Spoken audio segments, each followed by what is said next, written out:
I know I'm not Vicki Morgan, but I am Nelda Sullivan, and I'm sitting in tonight until Vicki gets here. I call to order the meeting of Pasadena Independent School District Board of Trustees in regular session on Tuesday, May the 30th, 2023, in the boardroom of the Administration Building, 1515 Cherrybrook Lane, Pasadena, Texas, at 5:30 p.m.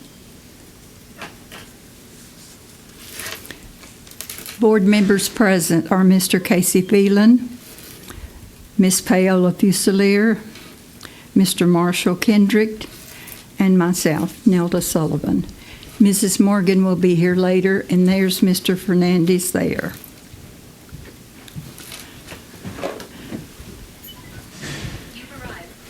Board members absent is Mrs. Crystal Davila. She just walked in. There she is. There she is. And Mrs. Morgan will be here later. Let the record indicate that a quorum of board members is present and that this meeting is duly called and that notice of this meeting was posted in accordance with the Texas Open Meeting Act, Texas Government Code Chapter 551. Tonight, the invocation will be given by Mr. Marshall Kendrick and the pledges by Mr. Casey Phelan. Would you please rise? Praise me. Father, we thank you for this day. We thank you for such a successful school year and great graduations and all the events that always occur this time of year, starting in April through May. To see the smile on parents' faces and to see the students as they receive rewards. And just happy to be at the end of school, as are the teachers. We pray that this summer you'll keep them safe, that you'll give our teachers and administrators and all our employees rest, that we'll come back ready to go in the fall. We pray for many blessings and thank you that you have showered out upon this district this last coming year.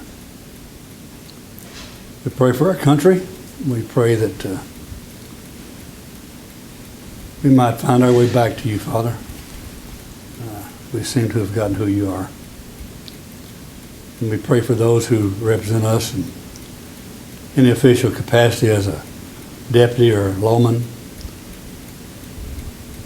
service, military, all those who stand in front of us to protect us from sometime ourselves. We pray that you be with us tonight.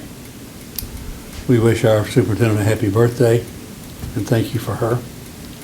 We just pray that you give us discernment and guidance. In your name I'd ask you, amen. Amen. Please join me in the pledge to our flag. I pledge allegiance to the flag of the United States of America and to the republic for which it stands, one nation under God, indivisible, with liberty and justice for all. Honor the Texas flag. I pledge allegiance to thee, Texas, one state under God, one and indivisible. The first item on our agenda for tonight is a budget workshop number 1 with our superintendent and Mr. Poppe. So board members, as you know, we were hopeful to be able to bring you to the first budget draft with more information from the state legislature. But as you've probably heard by now, many times over, they did not make much changes for public education. In fact, they have gone into their first special session with the focus on other areas. And so we are having to build a budget under current law with not much different than what you saw after the last session. So we are definitely bringing information to you tonight because we have to move forward with or without answers from them. We are definitely watching things closely. Our tax base, we've seen a slight increase in that. We're watching our top 10 taxpayers for any changes so that you're not caught off guard. As this year is a legislative year, again, we'll continue to watch special sessions and see if anything comes of those special sessions and how that will impact our school district. So in front of you, you see you have a current draft, where we stand as of now. For the 23-24 school year, we included the guaranteed yield increase per House Bill 1, which did pass in the budget, and only current law items. So again, nothing projected, nothing that we have no clue about. Those would all have to come later after they're made official, if any changes are made.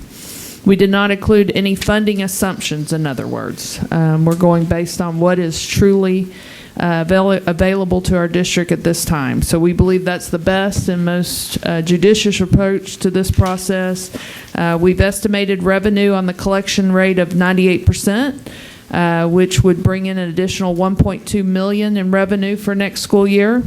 After all the budgets, and again, we start this process very early, but after everyone turned in their budgets to the business office, we started with a deficit of almost $30 million. We always ask, what's your wish list? Everything in the kitchen sink. And of course, have to go through that over and over and talking with department leads and principals and others who are responsible for budgets. So we I'll always use a lower ADA. We've been doing that, even though in the past we did 95% since COVID. Attendance has been an issue, not just for Pasadena ISD, but for all districts across the state. So we ran it on a 90% to be conservative. The state did give us a hold harmless last school year for about the first 4 grading periods during the 21-22 school year, but there was no hold harmless going forward, so we cannot count on that. So again, we knew we could not bring a deficit of $30 million, so we had lots of cuts. We've had, of course, the obvious of ESSER going away, so of course having to make plans for that and how we're going to address that in our budget. So our first budget tonight shows you a deficit of where we stand right now of $10.9 million. This includes a projected, which I know you've made no decisions, but we went ahead and put in a 3% salary raise, kind of a right-sizing staffing ratio, which has helped us identify 150 teaching positions that we've cut through normal attrition. Again, that's not through letting anyone go, but through normal attrition as the ESSER funds are going away. We use those funds to keep our class sizes really low, which we thought was best for all of our Tier 1 instruction and helping our students get back to pre-COVID performance levels. But those are some things that are in the budget right now. You also have a handout from Mr. Poppy with some pay increases that he'll go over what a 2% costs, 3%, 3.5%, and so forth, as well as what that means to our beginning teacher pay. I think that's important information for you to all have. So again, just a reminder that ESSER funding is going away, will expire in September of 2024. We continue to lose millions in state revenue due to an increase in our tax base and a decline in student enrollment. And a lot of our projections, the birth rate in Pasadena is not as high as it used to be, so that's going to continue to impact our school system. Our business office stays up to date on the template the state provides by Omar Garcia and keeps making changes as those updates come in, so we appreciate our business office and for them being here tonight. They've worked hard on this. Federal revenue is increasing by about $1 million for indirect cost on grants, which that's a little good news that I can bring you this evening. As far as expenses, campus allocations are always based on the October 22 snapshot date. In other words, as you know, that's budgets that are based on student enrollment, so we use that highest enrollment point to decide campus funding. So those are in the budget that Mr. Poppy gave you as well. We always use zero-based budgeting for departments. You know, we started that some years ago by having them start each year fresh and justifying each expense. But as we move through the next couple of months and receive any legislative updates or see any potential special sessions called, we know that there might be changes. So we can expect those as we go through the budget process and work toward getting a budget approved. But we wanted to start now giving you an overview, answering any questions that you have. And I'm going to ask Mr. Poppy to come up and just highlight a few things, and then we'll be ready to take questions. Well, thank you, Dr. Powell, Board of Trustees, and Madam Vice President. So as Dr. Powell talked about with the insightful overview, we continue to discuss the draft budget. We've been following the legislation for 5 months, and apparently we're going to do another 30 days potentially, and who knows if there's going to be another special called session as well. So we continue to follow that. You'll see there's a few handouts. You have one slide PowerPoint that's the budget projections for pay raises. And so we varied it to 2%, 2.5%, 3%, 3.5%, and 4%. You can see the total cost impact to the general operating fund. So you'll see that the budget deficit is $10.9 million. So if we were to do a higher than a 3% pay raise, then you would just add 3.5% pay raise would add $2.1 million to that. So you're looking at about a $13 million deficit. And then the same thing if there's a pay raise below 3%, and it was 2.5%, then you would just decrease it and be closer to about 9.5 million deficit. And then you have the actual budget itself, this one slide from one page. And then again, this is modeled on 3%. We reviewed revenue estimates based on Omar's template. We've assessed our average daily attendance. We reviewed our property values estimates that we got in April. And then based on all that, there's a slight decrease in the tax collections. And then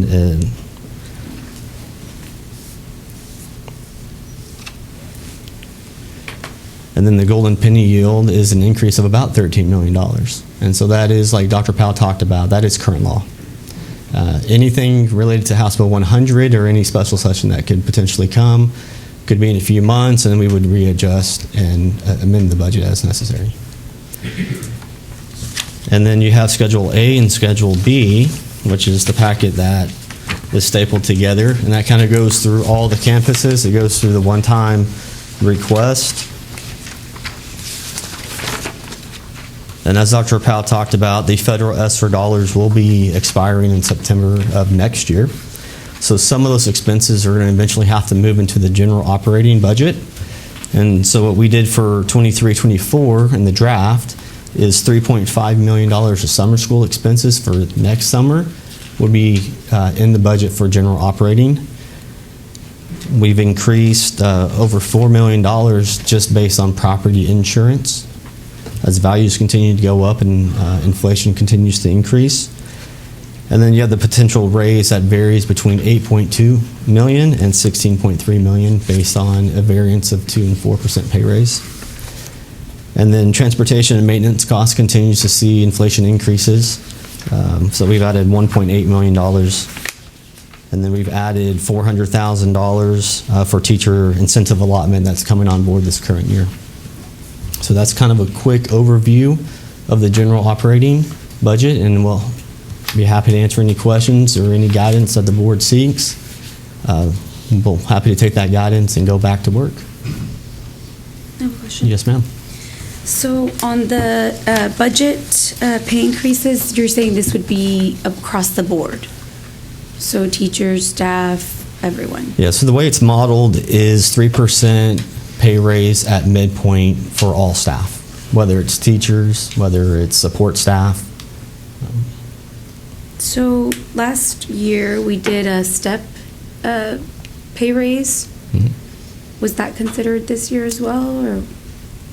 That was initially discussed. We've done that for the last 2 years. It's not popular by all employees. I know. So we were trying to look at something regarding this, and then, of course, if the legislature does decide to do something for teachers, then that would come later. Okay. This is all coming from PISD, no Okay. help from the state. Yeah. Okay. So if there's additional funding, we can pivot accordingly. Perfect, thank you. What kind of class size? The 800,000 from Lindale, that's because the plant is closing down and no more, so we're not going to have anything come in from there. Yeah, that was a foreign trade zone area, and they were giving us a payment in lieu of tax, and because it's closing down, there's no additional revenue there. It's been slowly decreasing over the last couple of years, so we're not going to assume we're getting any revenue from them, and if we do, it's just bonus. Have you heard anything about a new company coming in and purchasing that and revitalizing it? I have not, no. Okay, thank you. Mhm. That would be good. My question was, I hope so. You mentioned the loss of how many teachers? We, through attrition, 150. That's attrition and ESSER? Those were all positions that we used ESSER funding to keep those class sizes down. And since that funding is going away, the intervention teacher that we put in for those 2 years, this is the end of that period, as well as some of those lower class size ratios. So we have still what would be considered in Region 4 a lower class size ratio, but not to the level that we were using during the ESSER funding. Thank you. And most districts have not landed on their raises yet. I know of a few that have. Huffman, Channelview, Lamar Consolidated just passed a 3% raise across the board. But very few districts have done anything because of the fact that the legislature has not been able to make a decision or help in any way as far as showing us what they're going to do for school districts. So we can't give you really a lot of information. We've put a chart together, and as we get more school districts on there, we'll share that with you as we always do. But many have been holding it very close to the vest. I know Jeremy Richardson has been trying to get information from his friends and his position around Region 4. I know Ben has been trying to get information. It's very difficult because most districts do not know what they're doing right now. And some districts have to approve their budget a month ahead of us. So they're a little more in a bad spot than we are. They're scrambling. They were scrambling, they got $5 billion for education, slated for education, and these guys can't make a decision. I know what the problem is, you do too. Being held hostage By voucher. Yes. by Abbott and vouchers. Ridiculous. It's unfortunate, but we are in the position that we are, and we feel like we've got to move forward. And so we're just going to bring you what we can, and it's going to obviously show a deficit. I don't know many superintendents that are not in that situation unless they're in a different tax-based school district, property-rich school district. But this is where we sit, and we think we've made some good decisions and best decisions. It's not going to, of course, meet all of the needs at this moment, but we have to be, of course, aware that we may not get any additional funding. So we've got to be able to make the best decisions for students and staff. And we'll continue to update you each month until adoption in August. We would like to, if we get more information about raises, we would like to bring those to the next special call. Staff is waiting to hear because they can still resign at this point and move to another school district. They still have that ability. So we want to make sure that we give them as much information to make that decision and hopefully stay here in Pasadena ISD and keep this their home.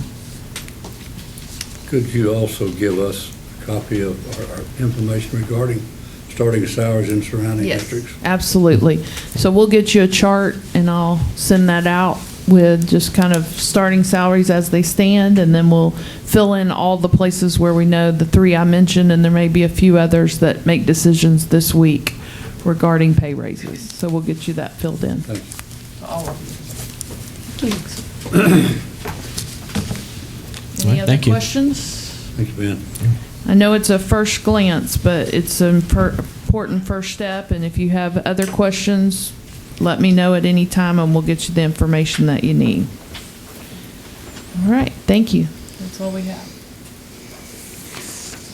The board will now adjourn to closed session pursuant to Texas Government Code Sections 551.074 for the purpose of considering the appointment, employment, evaluation, reassignment, duties, discipline, or dismissal of a public officer or employee, or to hear complaints or charges against a public officer or employee, unless the individual who is the subject of the deliberation or hearing requests a public hearing concerning matters related to the superintendent's recommendation to hire administrative personnel, and or the superintendent's recommendations related to renewals, non-renewals, and termination of contract for professional personnel.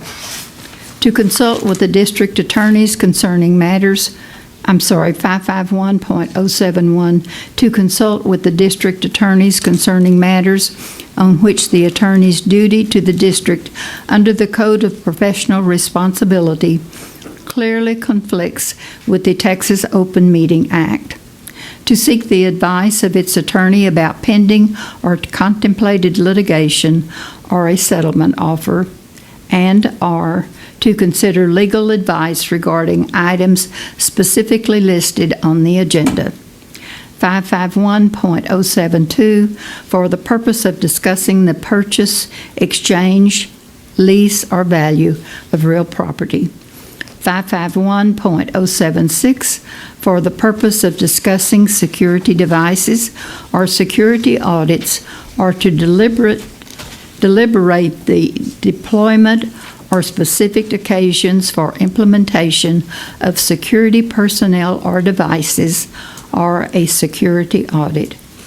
We will reconvene in open session at 7 p.m. All right, we're ahead of the game. The board is reconvening in open session at 7 o'clock p.m. We welcome you to the regular meeting of this Board of Trustees for Pasadena ISD, and we're going to begin tonight with special recognition. Thank you, Madam President and board members. We have some exciting special recognition. I'm going to introduce Robert Kelly, not that he needs introduction, our Aquatic Center manager, and his wonderful wife, Darla Kelly, who will introduce some of our awesome students and give some recognition to them. So, Mr. Kelly. Mr. Kelly. He can't hear us. There you go. You're up. He does need the introduction. Sorry. You're good. Good evening. Is this thing working? Hello? I don't need this. Good evening. I'm Robert Kelly. I'm the Aquatic Facilities Manager for Pasadena ISD. I'm also the head swimming coach at Sam Rayburn and Pasadena Memorial. This is my lovely bride, Darla Kelly. She is the head coach at Pasadena and South Houston High Schools, and we want to introduce you to the students from all four of those schools that made the Academic All-State team and the Academic All-America team. First out, from Pasadena, J.O. Madrano. She was named to Texas Interscholastic Swimming Coach Association. Alan Ramirez. Alexa Montanez. Congratulations. Zachariah Flores from Rayburn could not be with us tonight, so we will get his to him. Amy Rios Del Cid, she also was named to the Texas High School Coaches Association All-State Team and the Texas Girls Coach Association All-State Team.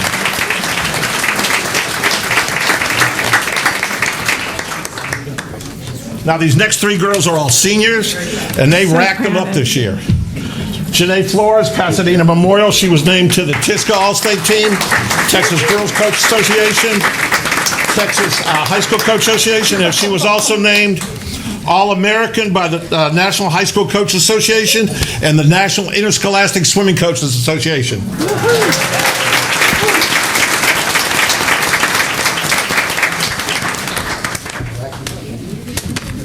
Next one is Madison Narciso, Pasadena Memorial.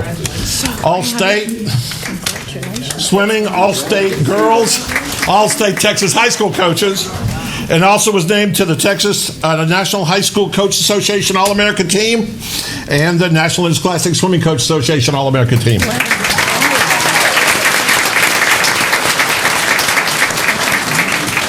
And certainly, last but not least, some of y'all have met her before. This is Emily Lopez, Pasadena High School. Another present. She goes, Coach, I got to go again this year. I said, yes, you do. She was named TISCA Academic All-State, Texas Girls Coach Association Academic All-State, Texas High School Coach Association All-State Team, National High School Coaches Association All-State Team, and National Interscholastic Swimming Coach Association All-American Team.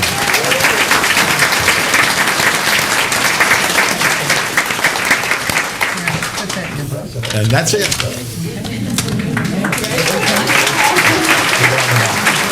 We're so proud of you. Congratulations. Thank you. Good job. Still be calling out the first one.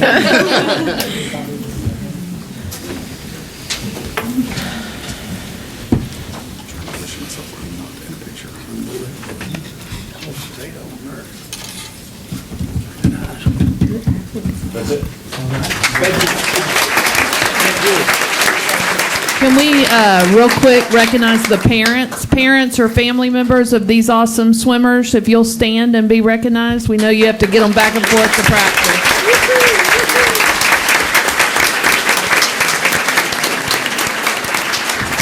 Thank you for supporting them throughout their career.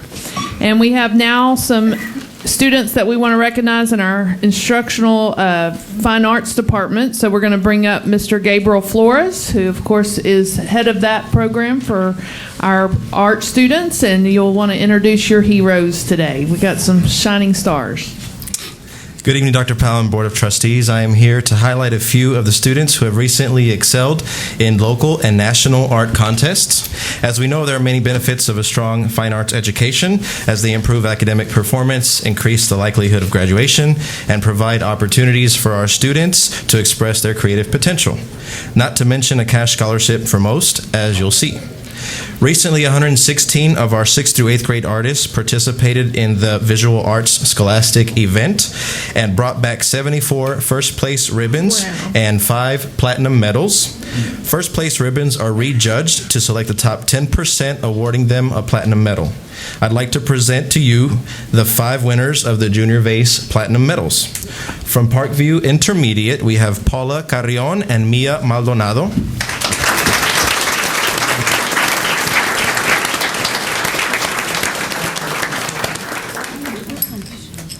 From Bondi Intermediate, Sofia Castillo.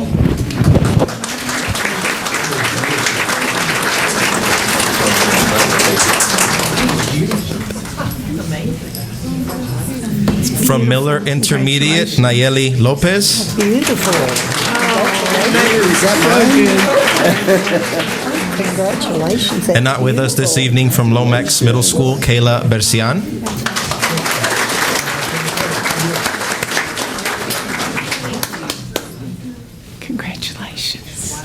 Congratulations. Oh, that's beautiful. Congratulations.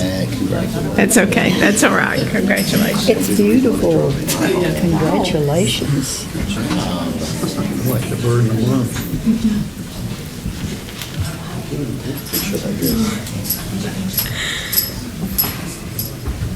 It does. Wow.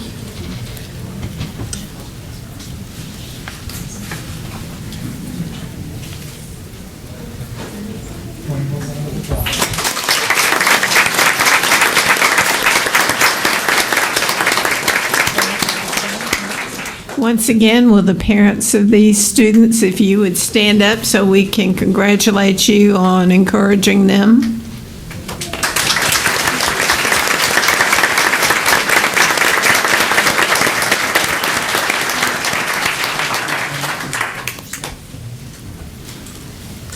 We also had 103 of our pre-K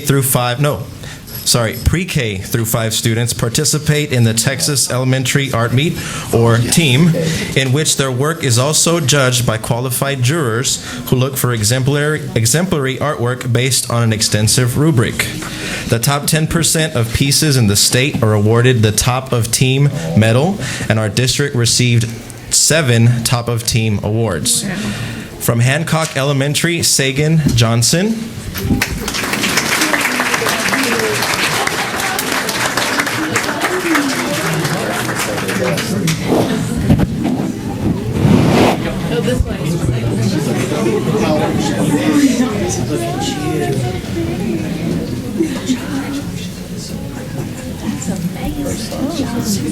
From Gardens Elementary, Emily Garcia and Elena Rodriguez.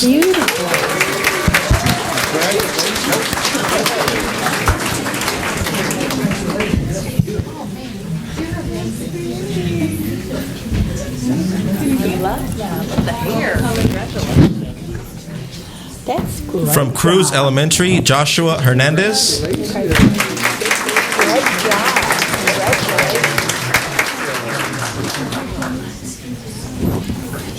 From South Belt Elementary, Tu Wen.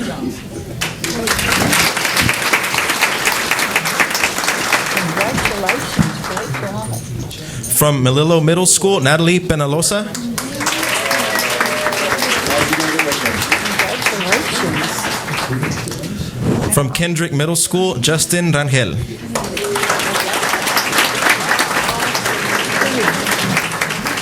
Beautiful. Congratulations.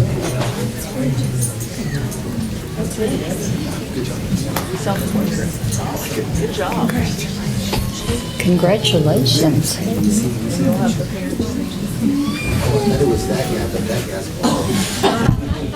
Once again, will all the proud parents of these students stand up and let us congratulate you as well?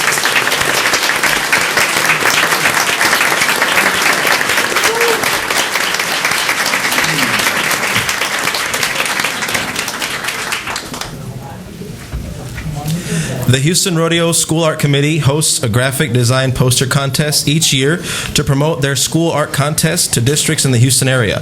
I am proud to announce that one of our high school students from Memorial High School placed first out of 160 entries in the entire Houston area.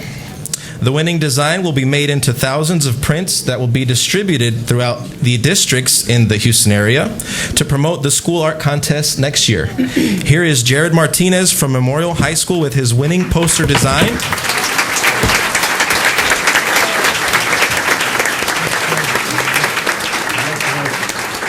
Jared will also receive a $1,000 scholarship as an award.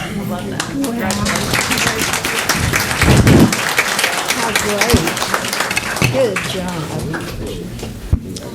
Jared, are your parents here? Yes, ma'am. Well, Jared's parents and teachers, will you please stand to be recognized? Absolutely.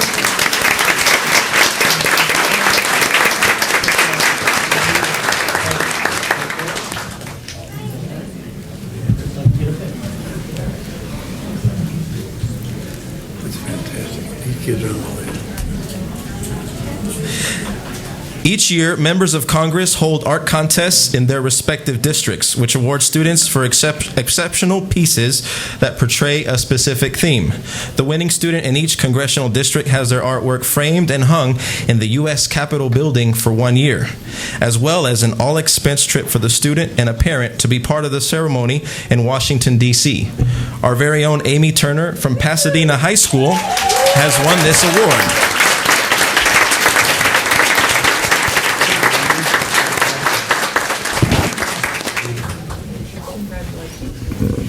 That's awesome. Congratulations. That is great. Congratulations.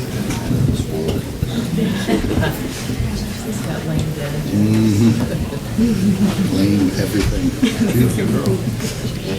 Will Amy's parents and teachers please stand so that we can congratulate you as well?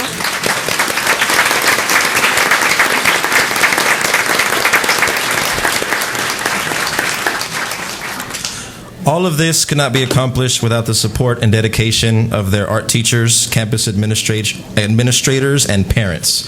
Parents, teachers, and administrators, would you please stand and be recognized for the amazing support you provide your talented students? One more time. I also have some more art teachers out here that have been helping me, so if they could come in as well and be recognized.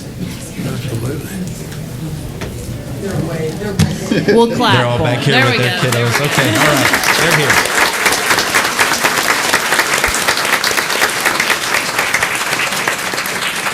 Thank you. We have one more special recognition, Tanya Hager, who's our Executive Director of Career and Technical Education. Of course, her and Andrea Lynn are here and their team to introduce some of our amazing recipients in CTE world. All right. Thank you.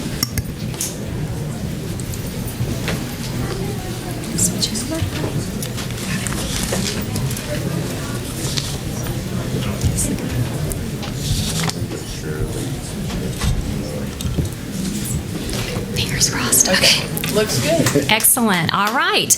Well, good evening, board members and Dr. Powell. It is an honor to be here this evening to recognize individuals who, under the guidance of their dedicated advisors, have excelled and represented their schools and our district in a number of national and international career and technical education competitions.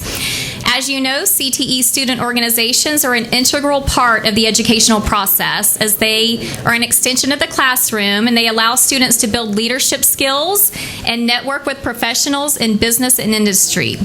This year, we had a total of 32 students advance to the national or international level of competition, many of whom are with us here tonight. So thank you so much for this opportunity to recognize these amazing students.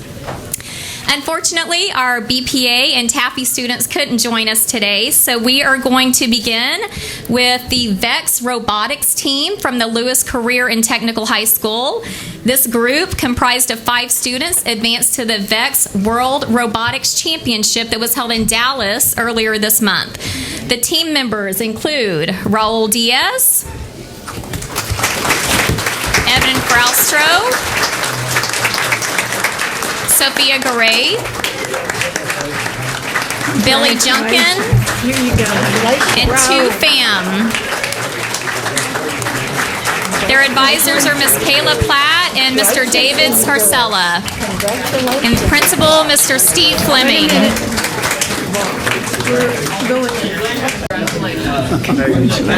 Congratulations. Yeah.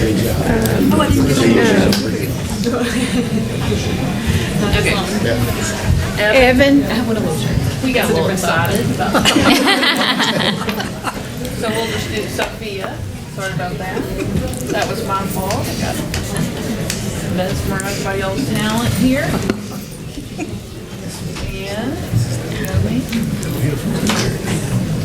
And you get a good pat on the back. Good job, David. I'll do better. I was trying to reach and I couldn't get them. Okay.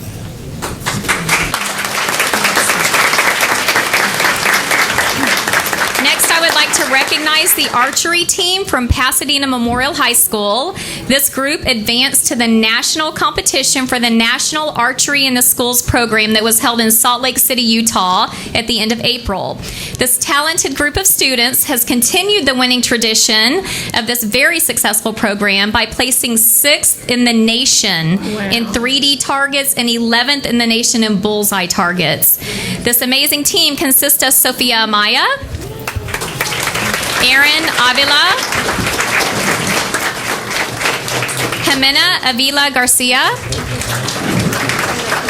Veronica Barones, Leslie Braden,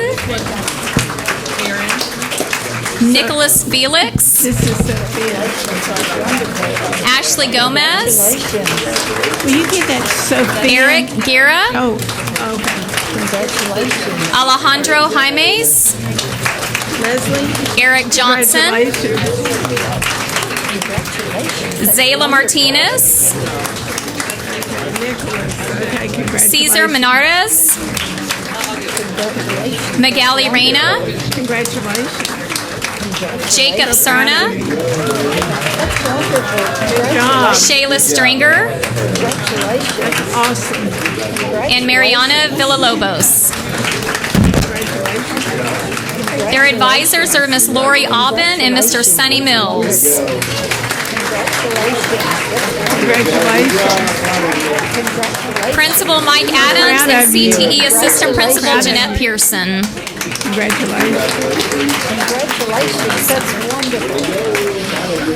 We know it takes dedication on the part of the entire family to help these students excel and compete at such a high level. So will the family members of all of these national qualifiers please stand to be recognized?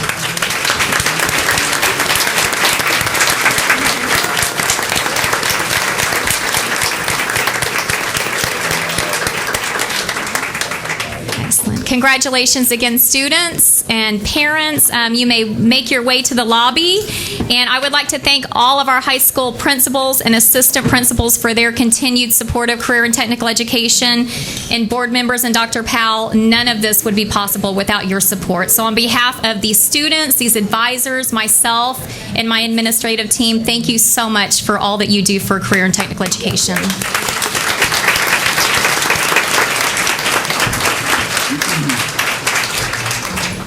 And that is all of our special recognition for tonight. Lots of great things happening. Even though we're out of school, we're still going to be doing great things all summer. Absolutely. Sure.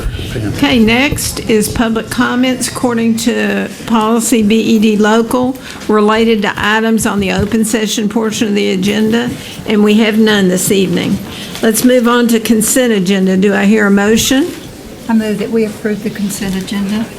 Motion by Ms. Sullivan, seconded by Mr. Fernandez. Discussion? Hearing none, all in favor signify by saying aye. Aye. Opposed, no. Ayes have it, motion carries.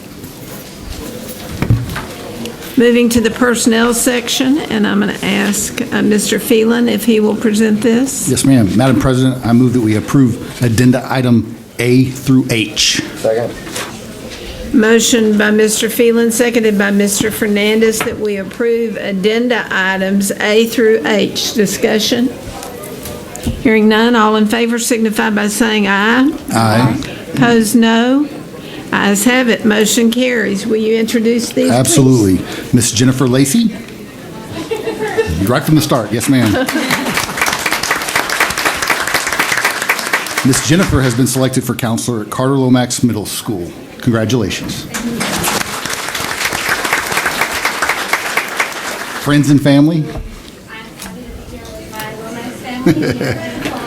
Fantastic. I'm very much excited to become part of the Pasadena family. I've heard lots of great things about how supportive the board is, and I'm just very much excited to begin the next school year and continuing to make an impact. Excellent. Congratulations.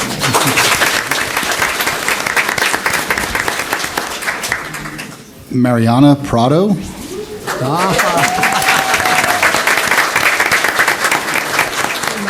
We've heard that name before.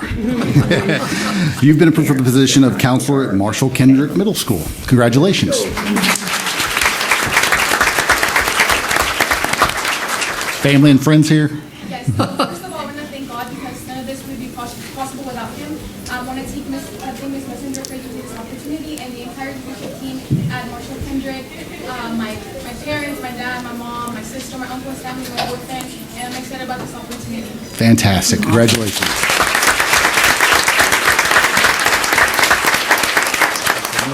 Miss Lillian Aguirre, did I say that correctly? Yes. Aguirre? Perfect. There you are. There you are. Hello. You've been selected for the educational diagnostician at the Special Education Department. Congratulations.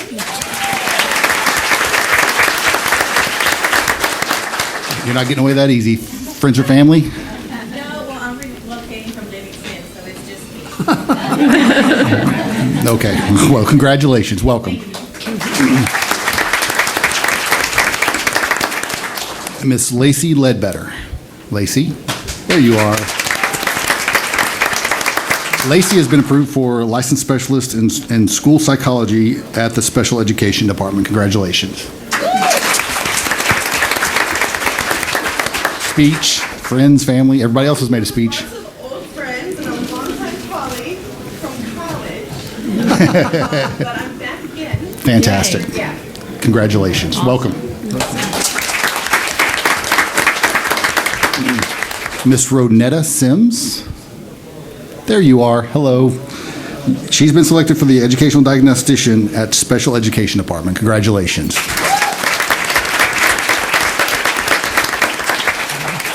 Family and friends. I'm here by myself today, but I am. It is an honor to have this opportunity. Yes, ma'am. Here at PISD, you're never alone. We got you. We got you. Congratulations. Mr. Matthew Sanchez.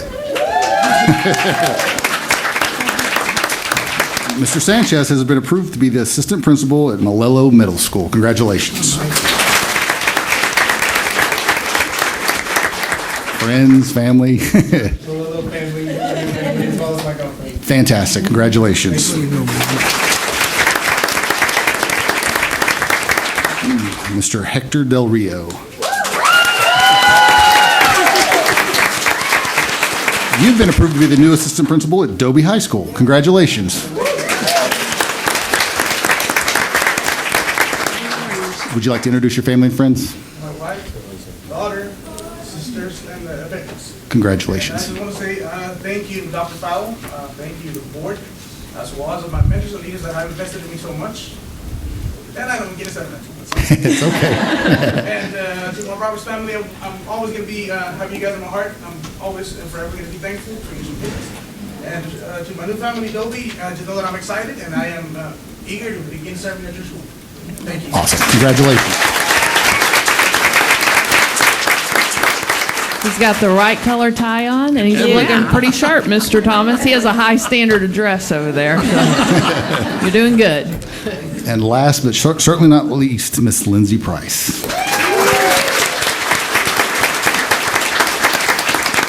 Miss Price is now the new assistant principal at Dobie High School.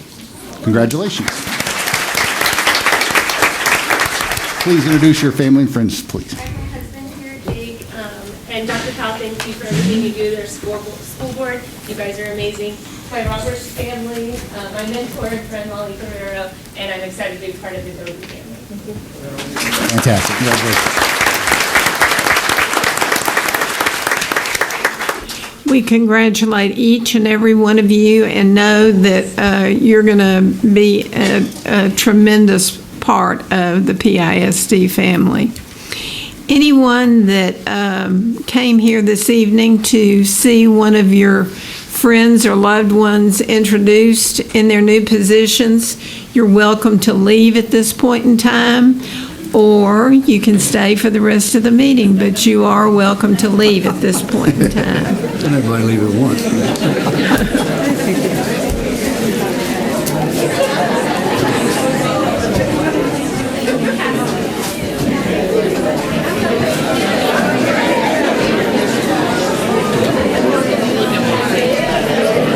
Are we going to have anyone look? I know. Tony's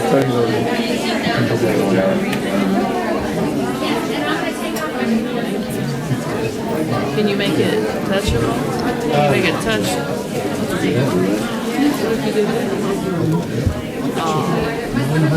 Yeah, a little hand. Just a minute and then we'll move.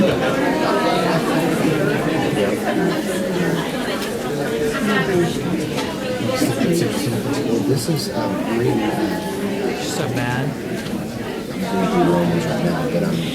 At this point in time, we'll move on with the agenda. Next is consideration and possible approval of CSP number 19P 027LP, contract renewal year 5 of 5 with Gallagher Benefit Services for employee benefits and insurance consulting services. So moved. Second. Motion by Ms. Sullivan. Who was that second? Was that Mr. Fernandez? Seconded by Mr. Fernandez. Any discussion? All in favor signify by saying aye. Aye.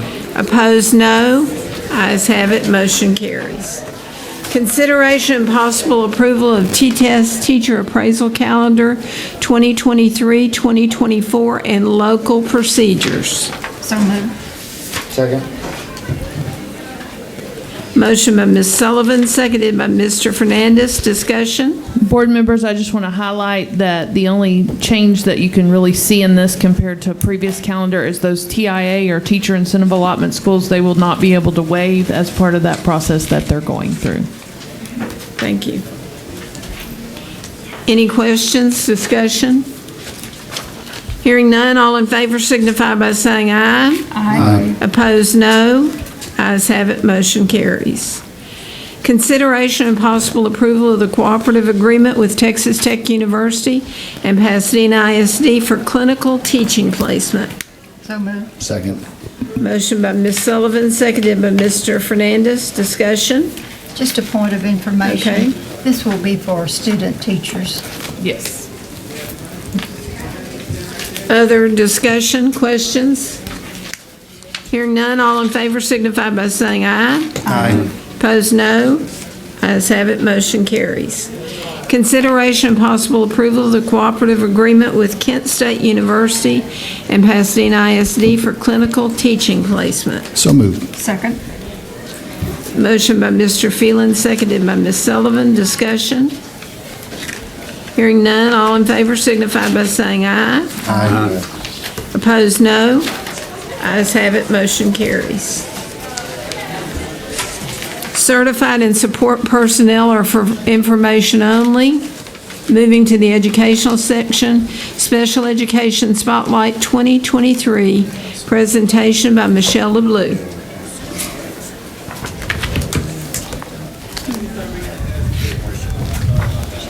I think Julie's going to pass out some information to you. And Get out of here. I know. Thank you. How are you? Michelle, good. How are you? Thank you, ma'am.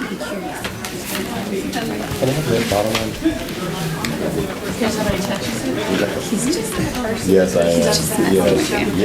Yes.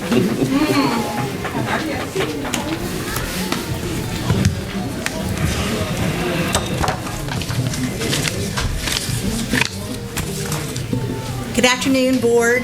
Dr. Powell, thank you for giving us this opportunity to brag a little bit about our students and our staff here in PISD, especially students that are served through special education.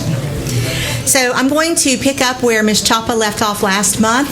She talked about the interventions and services that we provide to students who are needing a little bit of extra help. And that's where special education picks up. The students that are not successful with interventions, we test most of those students to see if they qualify for special education services. In special ed, we have three responsibilities, big responsibilities. The first one is called Child Find, and it is to make sure that we find any student who we suspect of having a disability. The second thing is that we are responsible for evaluating those students. And the third thing is that we make sure that we provide specially designed instruction to students who meet that eligibility and have an educational need for our services. So I will tell you that here in Pasadena, we have continued to fulfill that obligation, especially in the obligation of Child Find. We ended last year with 6,650 students being served through special education. Just yesterday, we passed the 7,000 mark. So the data that I have given to you just gives you an overview of our department. I think when special education, I think that whoever creates the acronyms just plays the Scrabble game and throws letters out. And so it's really difficult to understand what all those acronyms mean. So the data that I've provided to you will give you a better understanding of what those acronyms mean and where these numbers come from.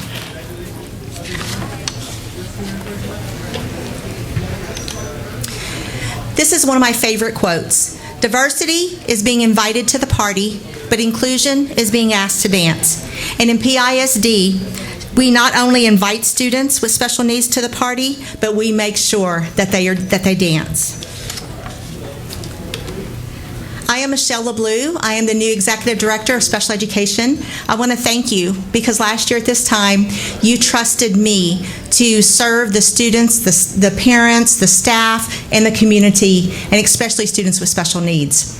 So we have a wonderful team with us tonight that are just dynamic. So we have two directors, Julie Reed and Townsley Tabianpour. Townsley is not able to be here today because she's on vacation. We have three coordinators. We have Jessica Alanese, Calandra Salter, who is not able to be here, and Deborah Scanapico, who I think is outside taking pictures with our new employees. So this fabulous team not only makes sure that our students dance, but they make sure that they learn to cha-cha, they learn to salsa, and then here in Texas, they learn to do the two-step as well. So we have some other dynamic members of our team here with us. If you are special ed leaders in our district, would you please stand up?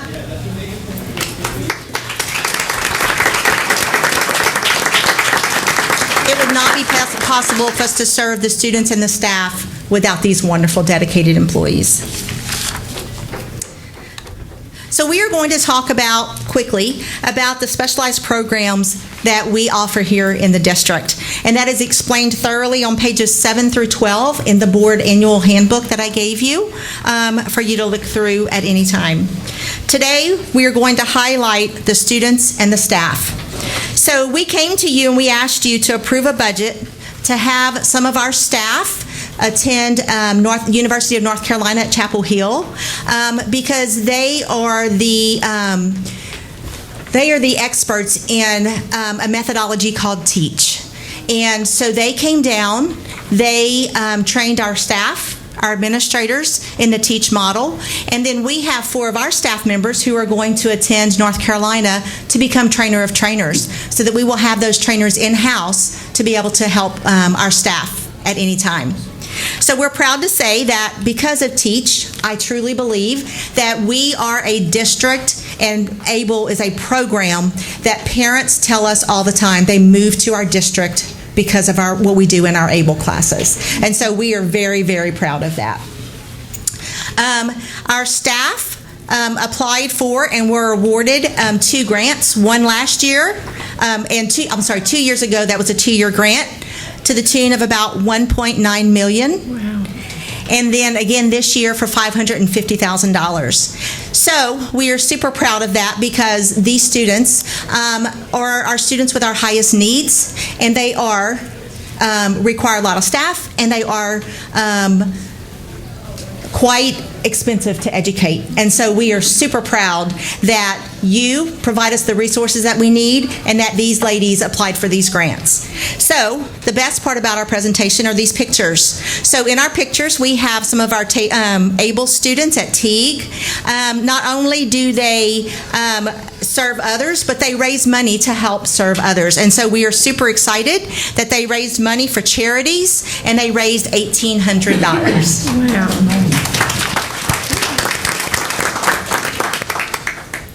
Another program that we have to help serve and support our students with behavior and social skills deficits is our BSS program. And we are super proud because our BSS program started at Parks. They started a coffee cart business in 2018. And what they do is they work in collaboration with our ABLE class, and they serve those staff members on the campus with our favorite drink, coffee, and then they use that money to be able to hand out autism awareness bracelets to every single student at Parks Elementary.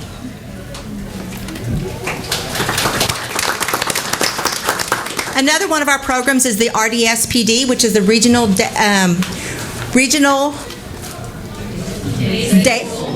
Thank you. Sorry, Regional Day School. I'm so sorry. We are part of the Region 4 RDSPD, and here in Pasadena, we're very proud that we are a satellite campuses. So we have students from Deer Park and our own students that we serve in our programs. We are, if you look at picture number 1, which is this one, we were able to send a group of our staff and our students from Dobie High School to Imagination, Texas, and they were able to participate in lots of wonderful activities. The second picture, which we're really proud of, is, well, he's not a senior, he graduated, but he was inducted into the National Honor Society. He was recognized here last month for the Vanguard Community Service Award, and he was able to travel to Disney with the Dobie High School Orchestra, and all of this while being a student that's deaf and hard of hearing. Wow. I don't mean to put you on the spot, but what did that stand for? Because that was one Regional Day School Program for the Deaf. Okay, all right. Sorry, thank you for asking me. I needed to clarify my head. And the next program is our ATS, which is our Adult Transition Services. This is for students who have already completed all of their credit requirements and their STAR testing, but yet they need a little bit more training in vocational or independent living skills. So we work with them before we turn them out to adulthood. And in these pictures, they are preparing for the ATS banquet, which recognizes our community partners, and I'll show you some more pictures about that a little bit later. Our last program is our Success program. It's for students that have more of a cognitive deficit. And so here we have in the first picture We have our students from Sullivan who partnered with our Gen Ed students, and they did a color run. This was the first year for them to participate in that. Our other picture at the top is at Kendrick, and they again partnered with their Gen Ed peers, and they created, they joined what's called a Special Buddies Club. And what they do is they make sure that those students not only attend the party, but that they dance, because they truly build those relationships and have a lifelong friendship. I'm sorry, one more. Our ECSE is our Early Childhood Special Education, and it's for our students that are 3 to 5 years old, because we know early intervention helps close that gap. This is a yearly event. I mean, look at this face right here. How can you just not love that? This is a yearly event that our adaptive PE teachers offer. It is called our Young Athletes Day for our students and our family of students with disabilities. And also our ROTC from Rayburn volunteer, and they truly, you can tell those young men and ladies in ROTC truly build a relationship with those students and enjoy serving them. Not only do we want to spotlight our students, but our staff as well. Amber Fletcher is one of our occupational therapists, and her peers selected her as Itinerant Service Provider of the Year. Laura Palmer Bell is one of our DIAGs, and she was selected as our Evaluator of the Year. And Thalia Gonzalez is one of our speech paths, and again, her colleagues selected her, and we're really proud of these three.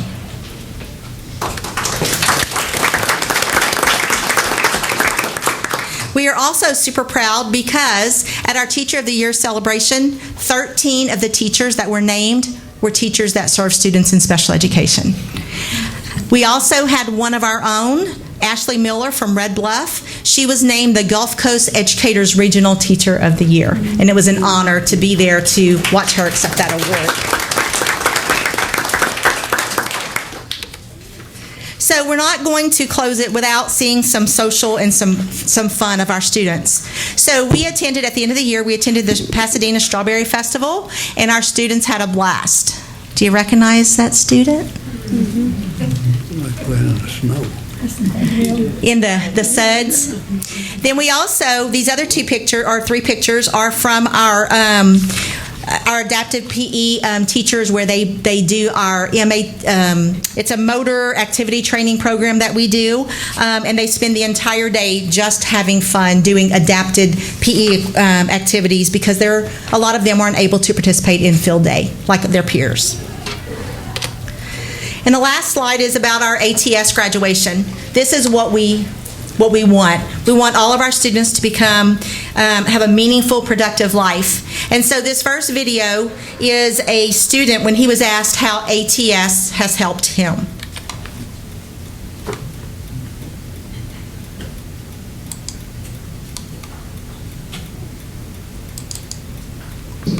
Well, it helped me a lot, and it teach me like a lot of skills. It teach me how to talk in interviews and do a lot of stuff, and it really helped me, and it helped me to get jobs and stuff. Okay, so since you can't hear it real well, the next video just tells us that he took welding classes in high school, and he is going on to college, and he is going to go through the welding program to become a certified welder. Very cool.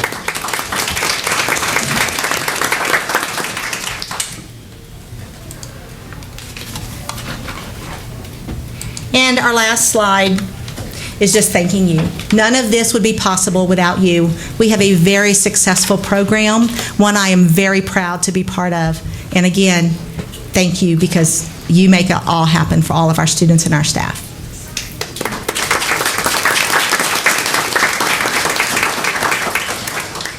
Do you have any questions for me? I just want to say thank you for providing all of this great information, first of all, and then thank you for all that you do and the staff. I know my family definitely thanks you for that, for everything I've done for my son and will continue to do. And so I know that it takes a huge, amazing team. So thank you to those that are here and everyone else in our district.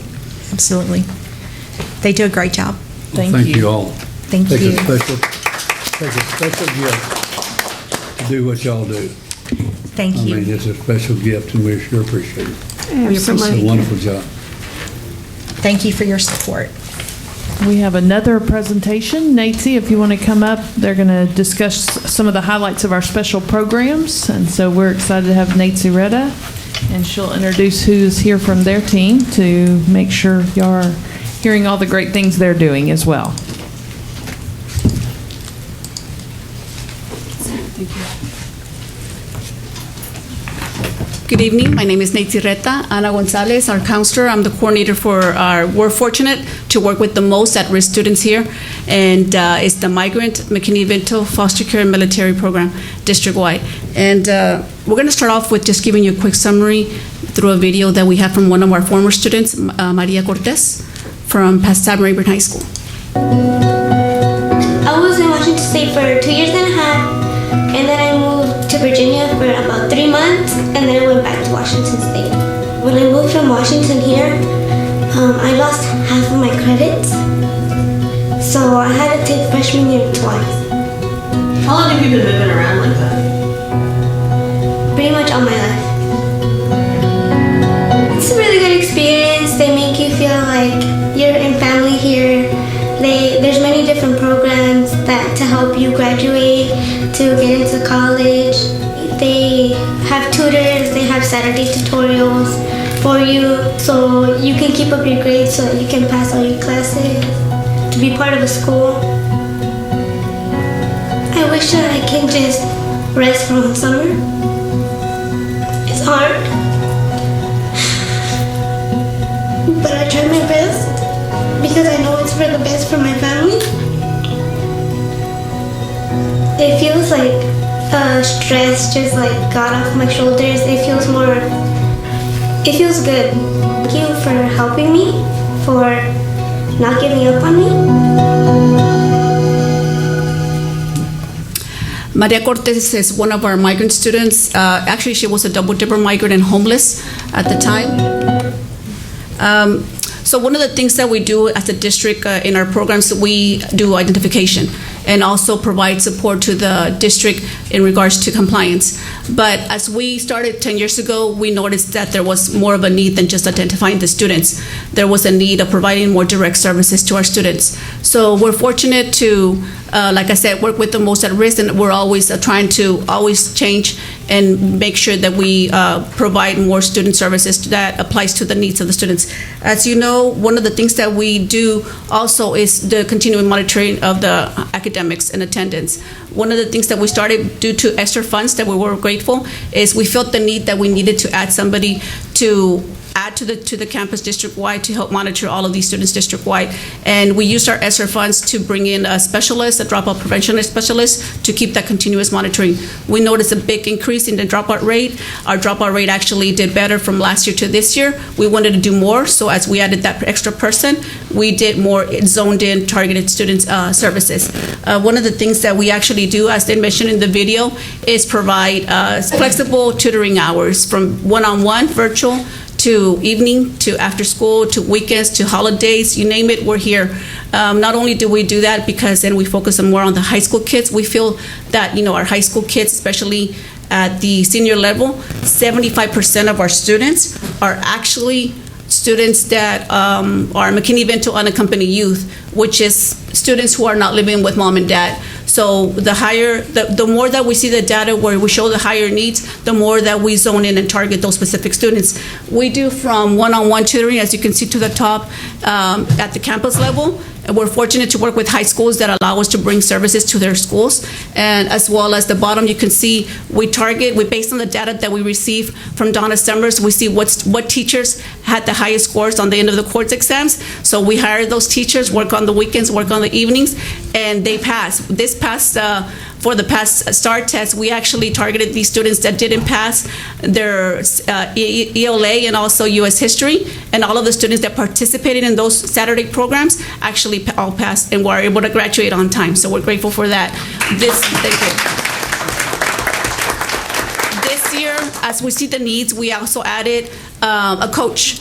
Coach Williams is actually a former South Houston High School former student, and so he was able to target the students So we have from at-risk to most at-risk. But these are students who are runaways. These are students who were in JEP. These are students who are summit kids, returning summit kids.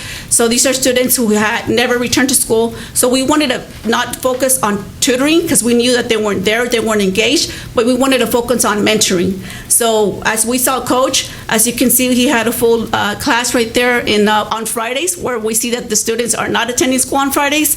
And at the end of the year, all of our students showed up. The first time that we actually put them at South Houston High School as a pilot program, nobody showed up because either they went to jail, they ran away, and we said, what I told the campus representative, I said, you know what, that's good, because that means that we're targeting the right people. And so it was a very success, and now, all the schools are wanting to continue that in more days. Let's look at the data. So as we provide those direct services, and we also, again, like I said, we target and zone into those students who are in need. We notice we do the grade 7 to 12 just because our DA focused on dropout rates from grade 7 to 12.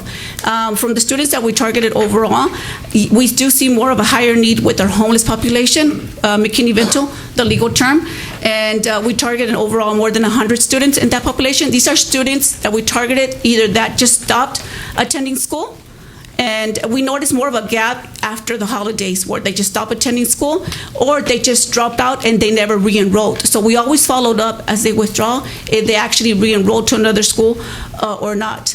And so from those, as you can see, we captured more than 100. So, and from those 101, 31 actually graduated early. And these are students that actually were already not coming back to school for different reasons. And so as projected right now, what we have right now for all of our programs, 98 with homeless, and the other rest, 100%. Wow. Mm-hmm. If you notice to your corner there, these are the state graduating rates statewide for all of our programs that we are targeting. And like you see right here, of course, foster care and homeless being the most at risk. But now, if you look at our data right now, projected right now as 2023 and from previous years, the increase from the 2022 to 2023 for the homeless population, we feel is because we added that dropout prevention specialist that really zoned in daily the monitoring of the data, communication with the campus representative, and implementing the interventions in place from academic support to mentoring to a follow-up phone call to a home visit to adding the supplemental services that Anna will provide information on. Again, our homeless population, they're the 98%, 75% of those students are unaccompanied youth. These are students that are living on their own. So not only is there transition in their housing, where they're living from couch to couch, friend to relative, but they're not living with mom and dad. So you can just imagine how can we expect these kids to graduate whenever their home situation is not good and they're living on their own. So this is the reason why we feel where we need to add additional supplemental, not only academic, basic needs services to our students. Now, Anna's going to talk about our basic social service. We're so fortunate, guys, in Pasadena, where it takes a village to provide these kids to succeed. We're so fortunate that, our collaboration with the campus itself, with our departments, from transportation to our campus representative, to everybody within the district, to our community faith-based churches, to also San Jacinto College. Actually, that's where we do our Saturday tutoring in our library. They never tell us no. We're always fortunate to always use their facility as well. Anna will provide information on our basic needs. So this slide shows you a sample page of whenever we refer the families, we reach out to every single counselor in the district and we say, refer us or your most at need students, not just McKinney-Vento migrant foster care military, we just say economically disadvantaged. And so they'll refer the family will be referred, and they'll receive a letter from Santa saying, hey, come and meet Santa. The Pasadena Volunteer Fire Department has been a big partner with our program for over 10 years. And so the students get to go with the families, select their gifts, they have hot cocoa and cookies. And so some of our partners that have been for the last 10 years, like I mentioned, Pasadena Volunteer Fire Department, South Main Baptist Church, Asbury Church, American Legion, and and our PISD administration building and other departments will also send an email out and say, hey, do you want to sponsor a high needs family? And they quickly sign up, and they also sign up to sponsor some of our most high needs families, economic disadvantage. Our Pasadena Fire Department started off with their fire department station, and they went so big throughout the 10 years that now they host their event at the Pasadena Fairgrounds. That's how big they've grown. Their goal has always been, we want to get to 1,000, we want to get to 1,000. So this last school year in December, they reached that over 1,000 mark that they had. We said, we'll get you 1,000. You want 1,000? We'll get you. And so this is South Bend Baptist Church. Every year for the last 10 years, they've been hosting a Christmas event. So this is one of their, it's called Breakfast with Santa. So the families come in. Our 30 most high needs families in the district, they come in and they just get to spend some time. Everything is run by the volunteers from South Bend Baptist Church. They have food and just a great time. They hire a professional Santa and Mrs. Claus. They'll take pictures. They read a Christmas carol. And so they get to spend some arts and crafts time and some fellowship time together as families. And this is a sample. So 10 years ago, the first Breakfast with Santa event was at Pasadena Inn Motel, the one by, not a very safe place, but we're like, you know what, let's just put it together. And so here's the first picture from 10 years ago. Back then, we didn't have a budget or anything for a professional Santa, so our kids dressed up as an elf and Santa, and it was just like, let's put it together. But this is a sample from 10 years ago. We want to share that. And then this is a sample from our spring semester. We have, like I said, South Bend Baptist Church. Their intent is always like, okay, if the kids are home, there's no lunch at school, we want to make sure that these kids have food. So they'll do a spring break food basket. So they'll do a food basket in November, December, and spring break. And that's a sample. And then in the middle, so this year we piloted prom assistance. So 20 of our girls were able to have, you know, like a fairy tale prom. They were able to receive their gown, their hair, and their makeup, prom ticket, and even transportation to prom. And so actually this picture here is our foster care students, twins, boy and girl. They got to go to prom. They also sponsored his tux from Men's Warehouse, and so they got the full everything. Beautiful, beautiful time. This is a thank you letter from one of our students at South Bend Baptist Church. This year also gave us vouchers. They have an annual garage sale, so they say, hey, here's 30 vouchers. And so that was a thank you letter from one of our students. So this is a sample of our numbers, community collaborations, and how much they were served. I think the most beautiful part about our community, our Pasadena ISD, is not only, like I said, our district staff, our campus representatives, but our community partners. Where just today, an example of today, we had two campuses that called in regards to two families. One was living in the South Strawberry Park, and the other one was at a tent over there by Edgebrook. And so we were able to contact one of the community partners, one of the church, and ask, hey, you know, do you mind if you can pay for 2 weeks of hotel while the homeless coalition can get them situated in a shelter? And the other one where we partner up with the Bridge, which is our shelter, and say, you know, we really need this family to be in, safe place. You know, it actually, one of the kids was an Omega kid. And so as you can see, the severity, which is even more. So we were able to get the two families in a shelter. Thanks for the partnership with the Bridge, thanks for the partnership with the faith-based church. Well, we all come together and make sure that we provide the needs of our students. So we're fortunate, we're grateful, you know, we think it's a blessing. We just get paid to do what we do, but we're fortunate, I think, you know, that we work with the most at risk. And just so you know, guys, our team, our Pasadena family, we're just blessed. We're just blessed because, you know, once we communicate with other districts, we have our system in place where from transportation, from academic extra support, where everybody's always open so we can help out the students. So we are thankful to the board. We're thankful for everybody in the district to allow us to actually target and add those services to our students. So thank you very much.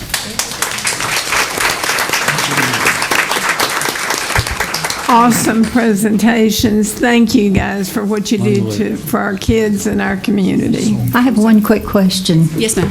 As soon as a migrant student enrolls in one of our schools, how quick can you get them lined out in a program that you're sponsoring for them? Good question. We actually, what we call, one of the services that we do is called the Student Enrollment Conference, where our representative at the campus level meets, we identify the students, we immediately that same day, within that same hour, we communicate with the campus administrative team, their campus case manager, and provide them the resource guide. So we have a resource guide where they implement and review with the student, with the parent, on all the services that we do.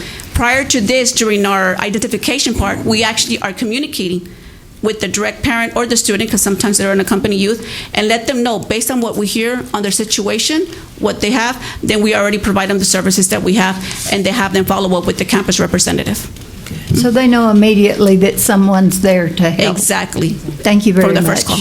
It was a great program. Thank you. Appreciate it. Yes, thank you for all that you do. I did get to witness 2 of the Bridge kids graduate this last week. Maybe there was more, but that was really beautiful. So thank you for all you do. Thank you. Thank you. Thank you. Thank you all.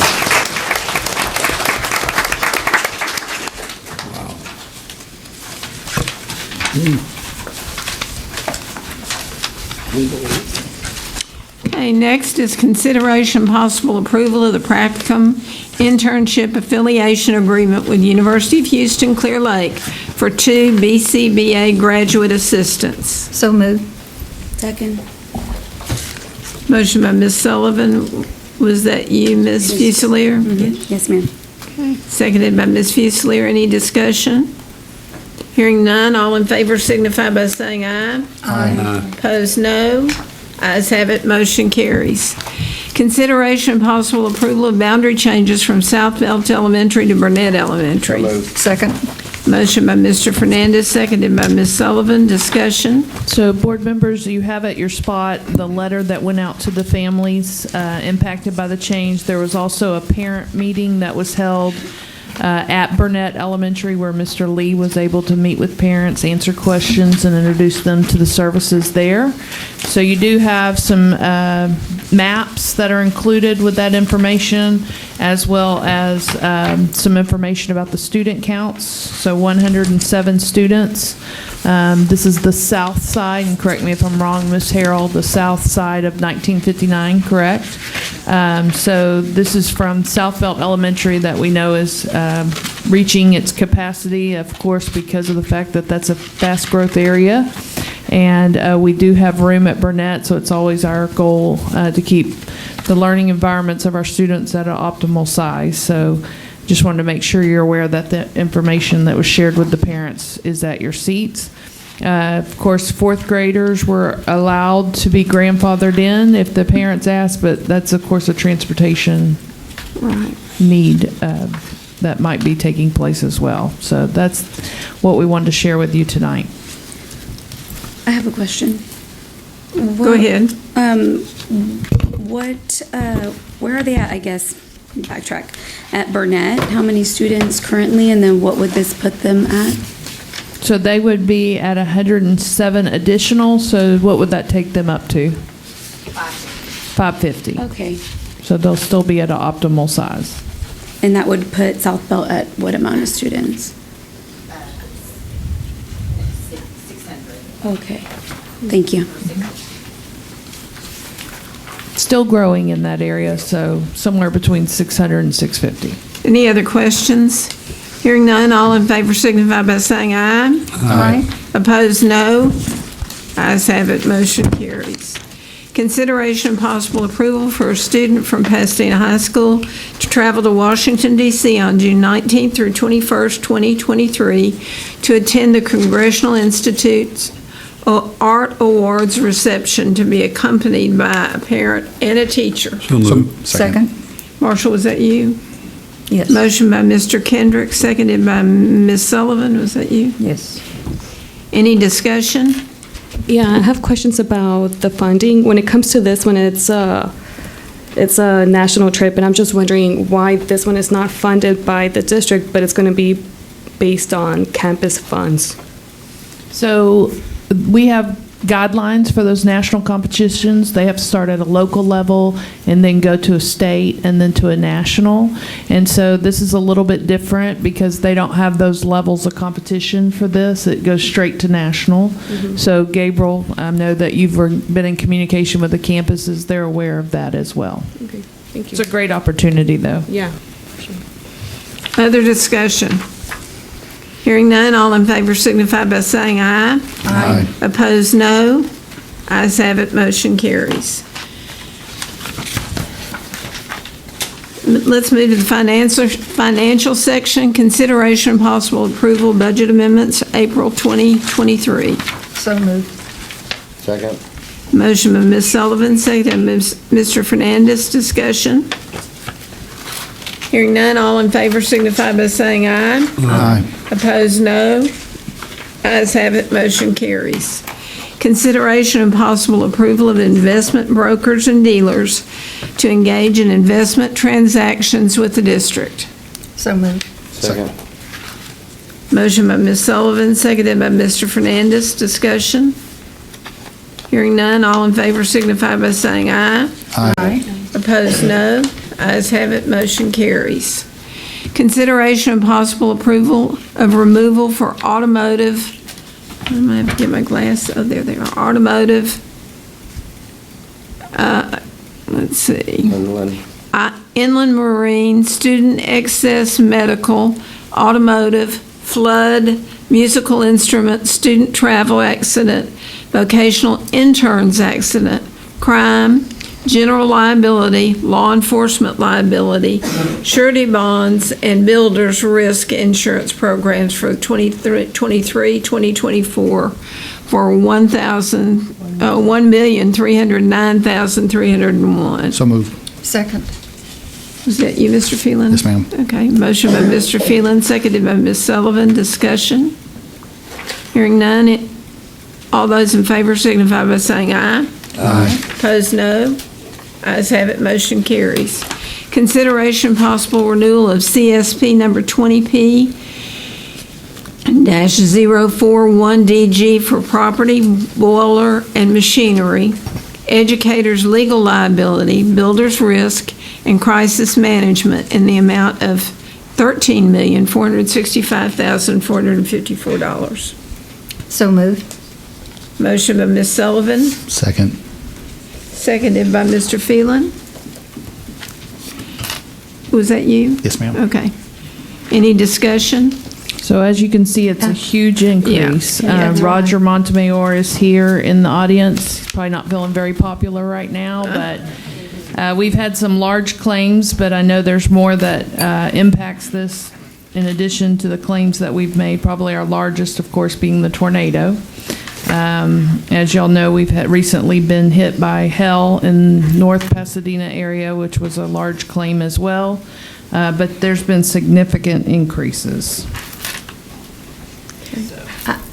I know that we have the contract with Gallagher, but did they seek out the possibility of other individuals that could give us a better rate? So Roger and Ben and Derek, everybody just come on down. So I know they do their due diligence. So if y'all want to talk about how we go through that process to make sure we're getting the best rates possible. Yeah, so I'm going to turn it over to Roger Montemayor, who's with Gallagher. He'll kind of walk you through the process and everything and how the market looks. Thanks, Ben. Good evening. Ms. Sullivan, you had a question about the procurement of carriers. It's interesting in the property marketplace. I've been in the business since 1999, and I've seen 3 cycle changes, meaning rates have gone up. This is by far the worst of the 3 that I've seen, and there's lots of reasons for it. What the district has experienced in terms of losses is really going on across the globe, and I'll give you just a brief statistic that'll put it into perspective, and then I'll answer your question. In 2021, we had roughly $120 billion of global catastrophe losses across the globe. The 10-year trailing average was about 82 million leading up to 2021. And so in the calendar year 2021, as I just said, we had unprecedented losses. And they're really secondary perils like Erie, pipes freezing in February, and South Houston, just unprecedented things. So there's limited capacity. To come back to your question about how we procure the insurance, particularly the property, that's where we've seen the biggest rate increase, and it was 22% this year. I would still tell you, given the roughly $42 million of tornado claims that we have, you're still well below benchmark in terms of your peers and public entities. We went to over 100 different property carriers but understand that there's really maybe 30 to 35 that would be interested in writing a large $3.3 billion schedule here in Pasadena, Texas. So you can strip that down to 30 or 35.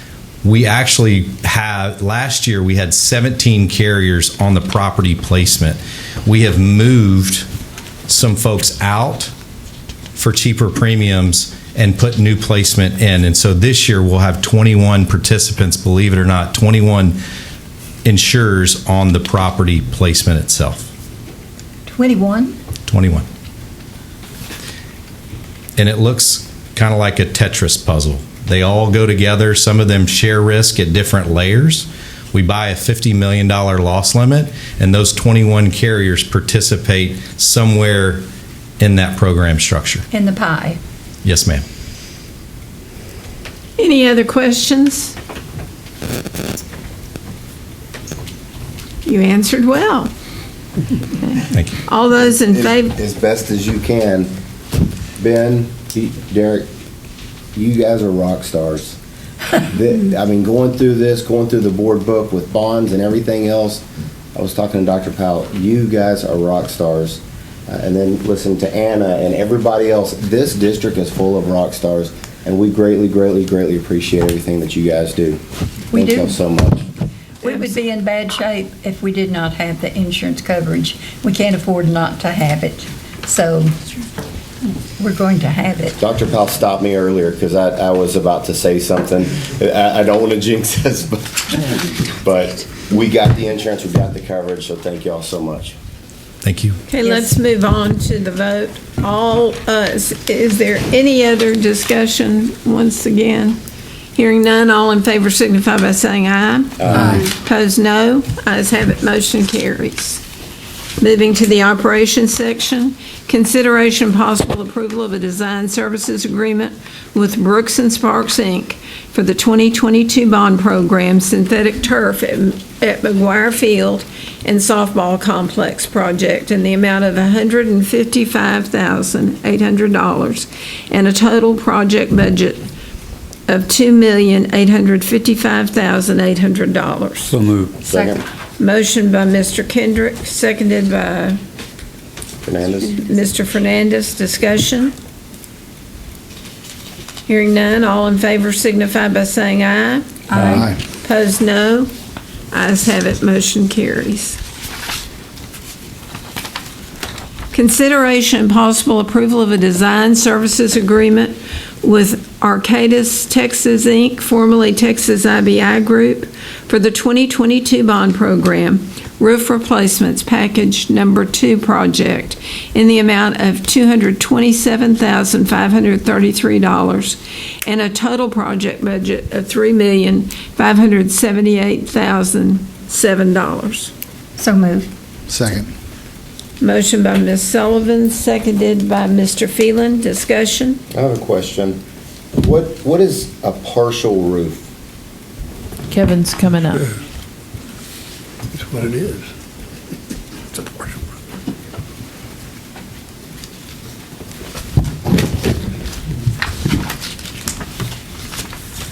The campuses that are listed for partial, we've replaced portions of the roof over the years.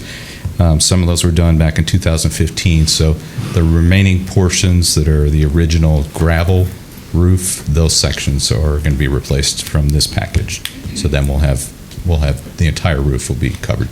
So when they were first partially done previous, they were leaking or they were a little deficient in some areas, but not in all? Is that? Correct. Yeah, we've replaced the worst areas. Now we're replacing the remaining gravel roof in those sections. Ms. Sullivan, do you have a question? Yes. So this is being replaced with tar and gravel? No, it's going to be replaced with a single ply on top. And that's what they have now? Correct. On portions of it? Yes, and then the whole roof will be single ply. Other discussion? Hearing none, all in favor signify by saying aye. Aye. Opposed, no. Ayes have it, motion carries. Consideration of possible approval of construction contract with Brown and Root Industrial Services, LLC for the 2022 bond program water fountain retrofits to bottle filling stations project in the amount of $1,129,956. So moved. Second. Motion by Ms. Sullivan, seconded by Mr. Fernandez. Discussion. And this puts them at all of our schools. So this puts a certain number at each campus, correct? Where the principals have had input into where those are going to be located. That's correct. Other discussion? Hearing none, all in favor signify by saying aye. Aye. Opposed, no. Ayes have it, motion carries. Consideration and possible approval of a construction contract with Gurry Mechanical LP for the 2022 bond program, HVAC Replacement Group 1, Package 2 project in the amount of $4,554,000. So moved. Second. Motion by Ms. Sullivan, seconded by Mr. Fernandez. Discussion. I have a question. The duration of 487 calendar days, I guess, why is it going to take so long? Most of it is the lead time on the air conditioning units. Some of the chillers are 10, 12 months to order. So I'm sorry? it's a long lead time on the chillers and the air conditioning units. Some of them are up to 10 or 12 months from placing the order for shipping and delivery. Really? We've had this as an issue before. Yes. We've had the same thing at our church. If you want to order something like that, it's months. It's months. Other questions, discussion? Yeah. That's your other question. Hearing none, all in favor signify by saying aye. Aye. Opposed, no. Ayes have it, motion carries. Consideration of possible approval of a construction contract with CFI Mechanical, Inc. for the 2022 bond program, HVAC Replacement Group 1, Package 3 project in the amount of $8,285,657. So moved. Second. Motion by Ms. Sullivan, seconded by Mr. Fernandez. Discussion. And this one is 748 days. It's basically double the amount. Can we not order them all at the same time? I don't understand that.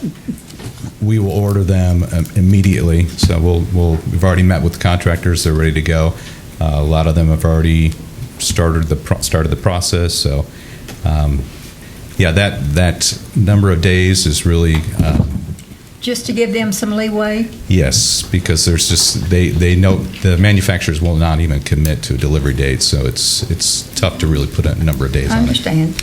Well, I guess my other question, follow-up question is, if we're waiting 748 days, we're putting the order in today, so we're getting today's price, not what's going to happen a year from now. Correct. Okay. Other discussion? Because that's going to probably double by then. Yeah. Hearing none, all in favor signify by saying aye. Aye. Opposed, no. Ayes have it, motion carries. Consideration possible approval of professional services agreement to West Belt Surveying, Inc. for land surveying and subdivision plat preparation services on the 2022 bond program, New Bailey Elementary School Replacement Project, in the amount of $45,800. So moved. Second. Motion by Ms. Sullivan, seconded by Mr. Phelan. Yes, ma'am. Any discussion? Needs to be done. Hearing none, all in favor signify by saying aye. Aye. Opposed, no. Ayes have it, motion carries. Consideration possible approval of professional services agreement to Terracon Consultants, Inc. for geotechnical engineering services on the 2022 bond program, New Bailey Elementary School Replacement Project, in the amount of $29,200. So moved. Second. Was that you, Mr. Kendrick? Yes, ma'am. No. Mr. Casey. Phelan. And seconded by Ms. Sullivan. Discussion? I have a question. Go ahead. Kevin. We're picking on you. So, it seems like we get a lot to Terracon. Are there other geotechnical engineering services out there? There are. We did an RFQ for testing services about 6 months ago, so we have a pool. So we've been trying some new ones, but we've used 3 or 4 different companies. Terracon is preferred. They've done a great job for us, but we have been using other companies as well.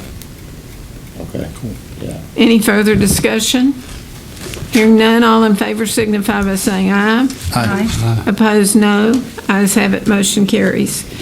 Consideration and possible approval of professional services agreement to Engineered Air Balance Company, Inc. for HVAC testing and balancing services on the 2022 bond program, South Houston Intermediate School Project, in the amount of $125,370. So moved. Second.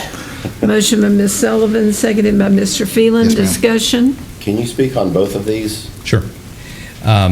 Maintenance Department did multiple components at South Houston Intermediate for their control system back in 2018.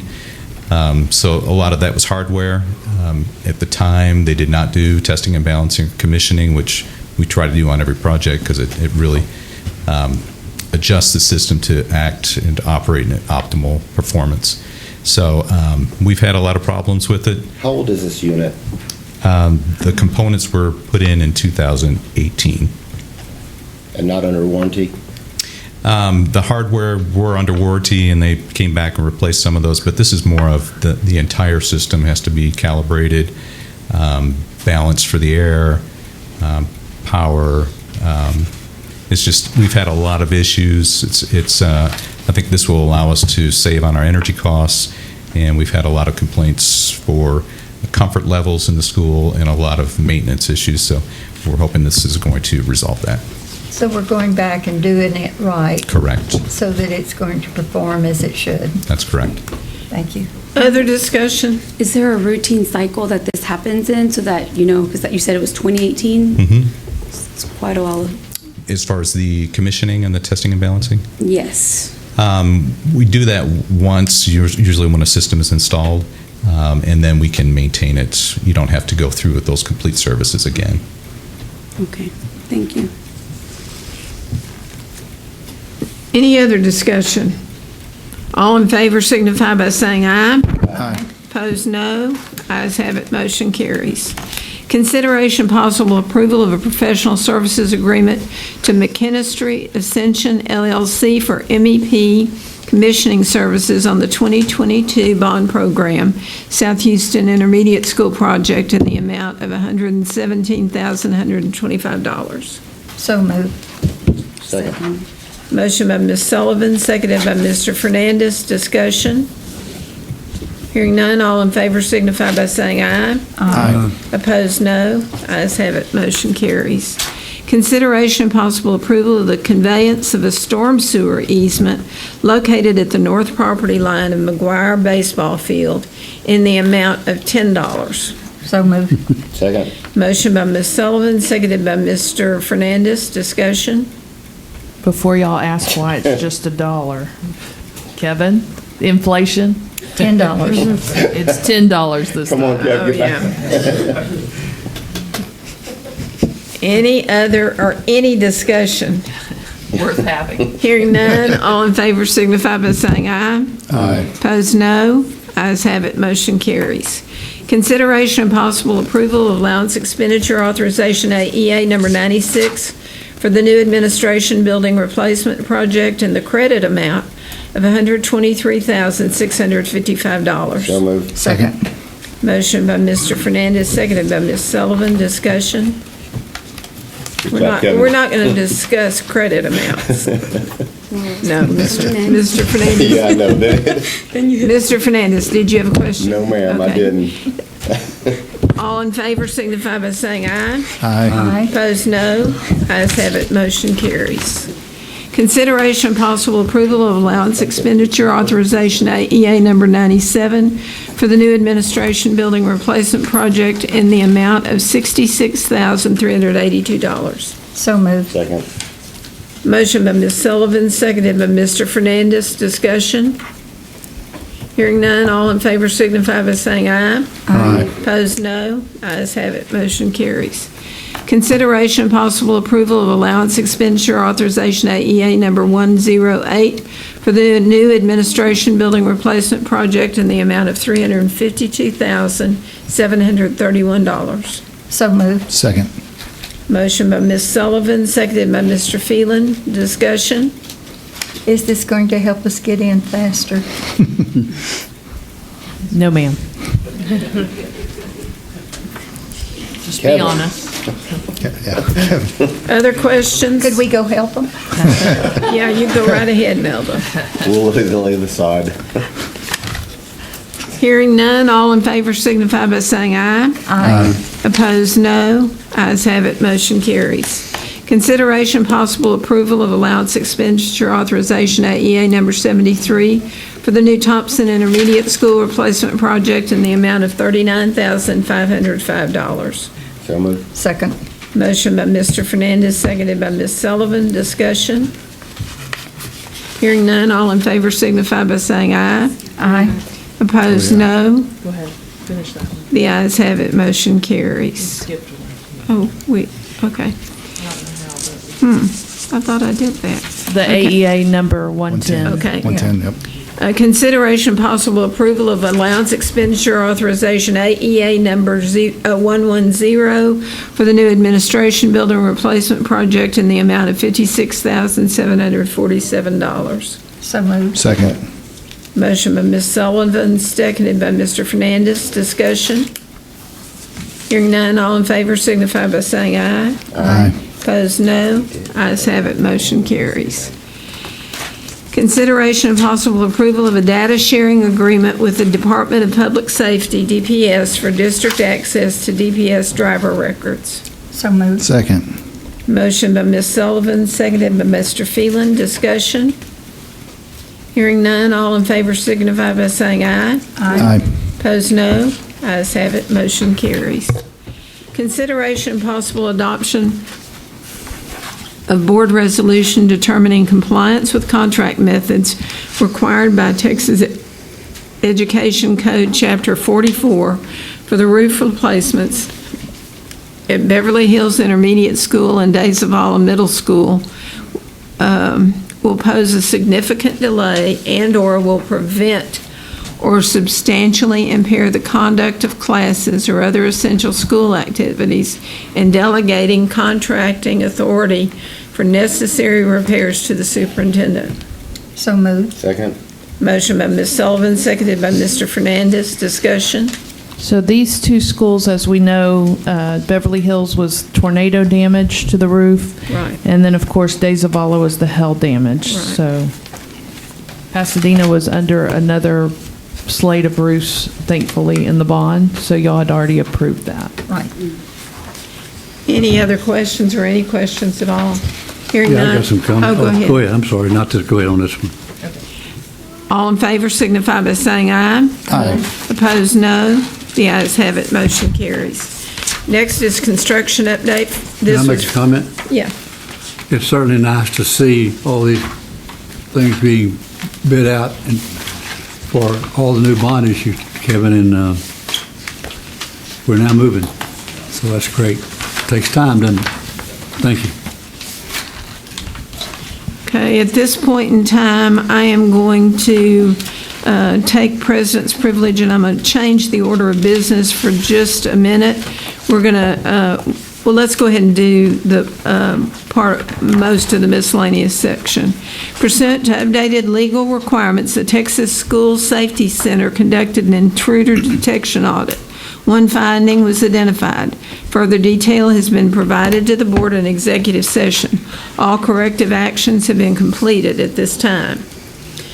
Next is the swearing in of newly elected board members. And it's now time to administer the oath of office to the recently re-elected board members of the Pasadena ISD Board of Trustees. And this is to pass out certificates of election. Thank you. Ms. Nelda Sullivan, Vice President of the Board, will preside over this portion of the meeting since I will be participating in the ceremony. Thank you. So will you all stand, Marshall, Kenny? Thank you, Madam President.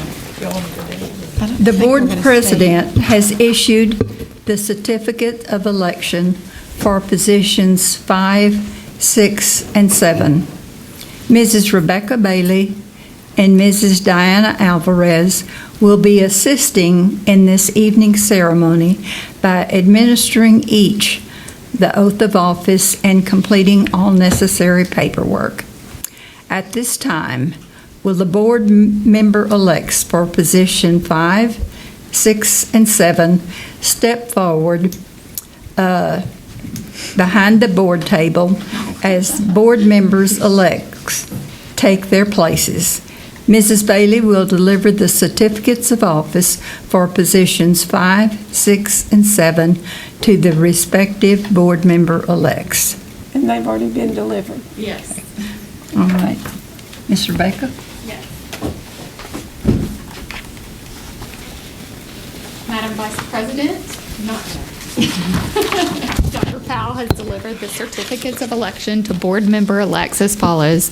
Position number 5 to Kenny Fernandez, position number 6 to Marshall Kendrick, and position number 7 to Vicki Morgan. Mrs. Bailey and Mrs. Alvarez, I declare that each board member-elect is qualified for office as follows. Position number 5, Kenny Fernandez. Position number 6, Marshall Kendrick. Position number 7, Vicki Morgan. You may now proceed to conduct the swearing-in ceremony and administer the written oath of office. Thank you. I stand ready to conduct the swearing-in ceremony, and Mrs. Alvarez is prepared to administer the written oaths upon your declaration that each board member-elect is qualified to assume their respective offices, which you just did. In a moment, I will ask each of you to raise your right hand and recite the oath of office.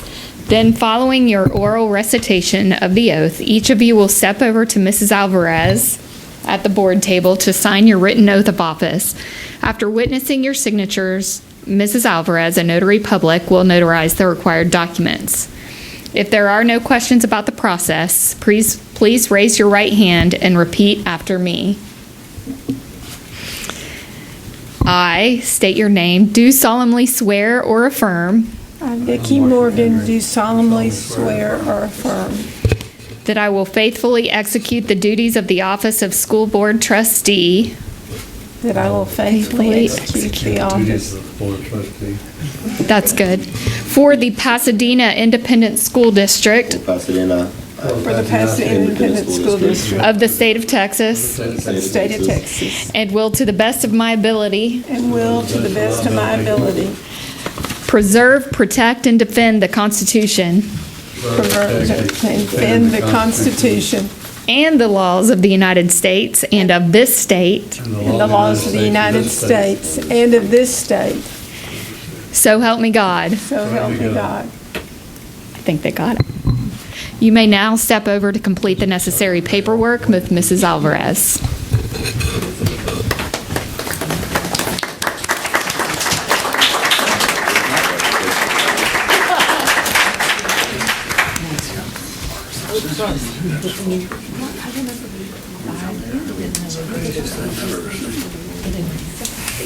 I've already signed it.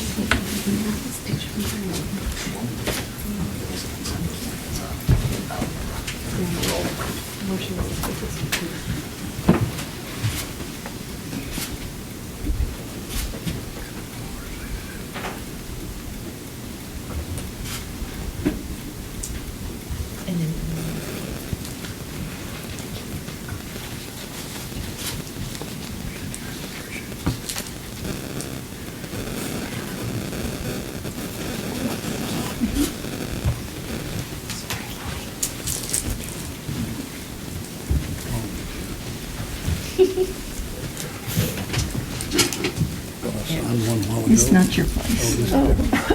No, it's not.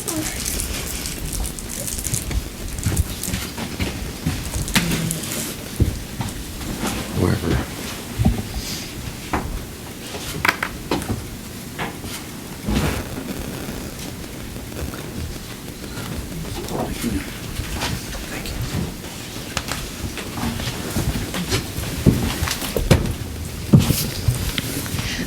Madam Vice President, the oaths of office for Pasadena ISD Board of Trustee positions 5, 6, and 7 have been administered to candidates Kenny Fernandez, Marshall Kendrick, and Vicki Morgan, and each is ready to assume and continue the duties and responsibility of their offices. Thank you, Mrs. Bailey and Mrs. Alvarez, Mr. Fernandez, Mr. Kendrick, and Mrs. Morgan. Congratulations to each of you on your reelection to the Pasadena ISD Board of Trustees. Each of you may now return to the board table to assume your duties and responsibilities as a member of this board. As you are making your way to the board table, I want to take one last opportunity to thank each of you for your numerous years of dedicated service to our district. Thank you, Madam Vice President. Okay, let's continue with the meeting, and as I said, we're going to change the order of business just a little bit. We're going to now adjourn to closed session pursuant to Texas Government Code Sections 551.074 for the purpose of considering the appointment, employment, evaluation, reassignment, duties, discipline, or dismissal of a public officer or employee, or to hear complaints or charges against a public officer or employee, to deliberate the reassignment and duties of a public officer. We will reconvene as soon as we are finished. The board is reconvening in open session at 9:06 p.m. We're waiting on one more board member.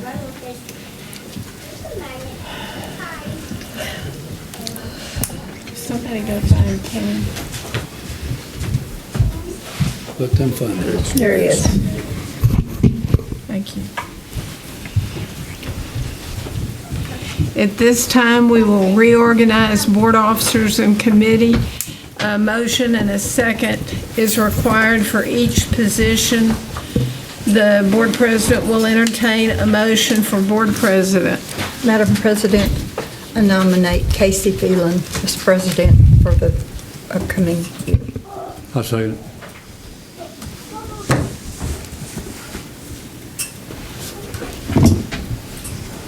Madam President, I'd like to nominate Kenny Fernandez for president.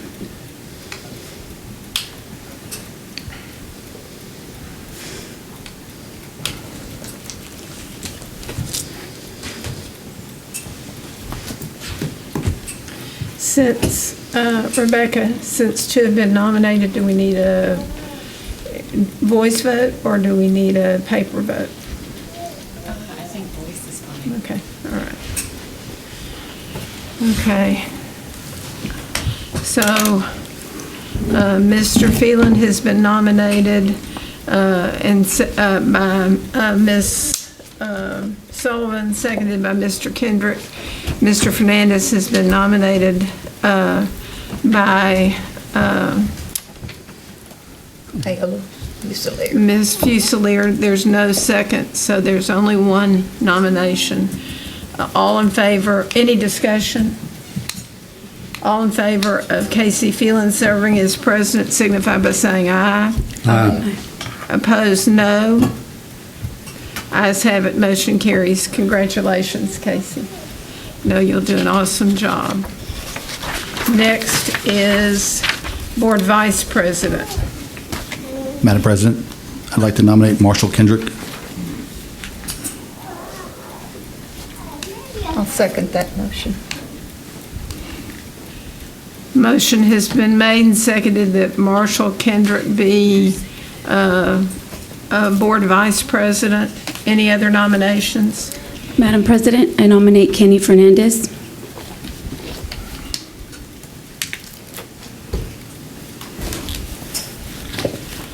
The board declares are there any further nominations?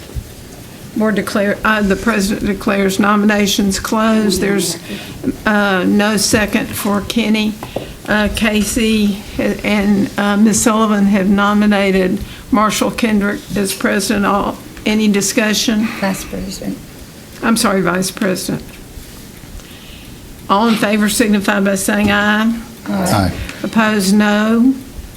The ayes have it, motion carries. Congratulations, Marshall. Next is the chair declares nominations open for board secretary. Madam President, I nominate Vicki Morgan as board secretary for the upcoming year. Second. Motion has been made by Ms. Sullivan, seconded by Mr. Phelan, that Vicki Morgan be board secretary for this next year. Other nominations?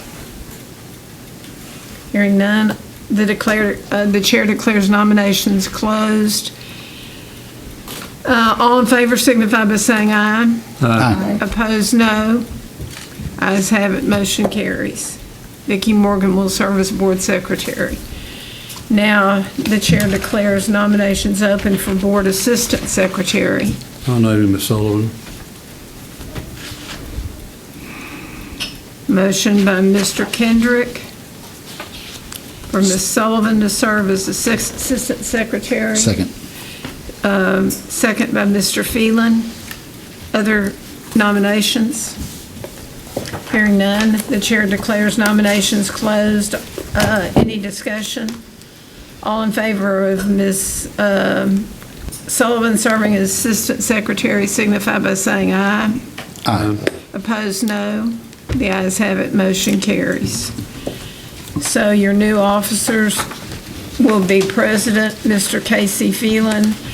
Vice President will be Mr. Marshall Kendrick. Board Secretary will be Vicki Morgan, and Board Assistant Secretary will be Ms. Nelda Sullivan. Congratulations to each of these.